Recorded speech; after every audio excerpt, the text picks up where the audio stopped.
আপুনি দেখিছে আৰু আপোনাক ৰেড সাৰ্কলেৰে মই আপোনাক অবিৰত দেখাই আছোঁ সেই হেলিকপ্টাৰটো যি গৈ ধাক্কা মাৰিছে।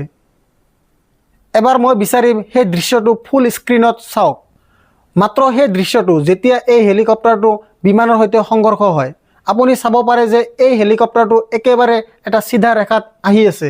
অৰ্থাৎ যদি এই দুৰ্ঘটনাটো ঘটে তেন্তে কমেও হেলিকপ্টাৰটো উভতি যোৱাৰ চেষ্টা কৰিব লাগিব, নিজৰ জীৱন ৰক্ষা কৰাৰ চেষ্টা কৰিব লাগিব, নাইবা বিমানটো ৰক্ষা কৰাৰ চেষ্টা কৰিব লাগিব। বিমানখনে উৰা মাৰিছে আৰু সেই মুহূৰ্তত এখন হেলিকপ্টাৰ সৰল ৰেখাত আহে আৰু ইয়াৰ সৈতে সংঘৰ্ষ হয়।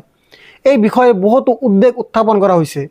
মোৰ লগত থাকক, কাৰণ সোনকালে মই আপোনাক এজন আই উইটনেছৰ সৈতে পৰিচয় কৰাই দিম, যিয়ে এই ভিডিঅ'টো লৈছিল আৰু এই আচৰিত ছবিখন আমাৰ সন্মুখত লৈ আহিছিল।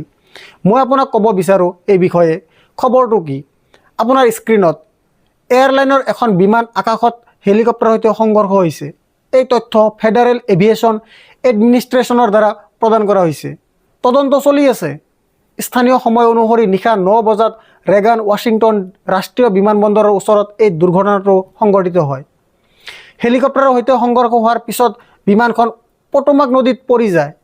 ৰেগান বিমানবন্দৰে ছ'চিয়েল মিডিয়া প্লেটফৰ্ম এক্সত কৈছে যে এতিয়াৰ বাবে সকলো বিমান ৰখাই দিয়া হৈছে। আমেৰিকান এয়াৰলাইন্সে নিশ্চিত কৰিছে যে বিমানখনত 60 জন যাত্ৰী আৰু 4 জন ক্ৰু সদস্য আছিল।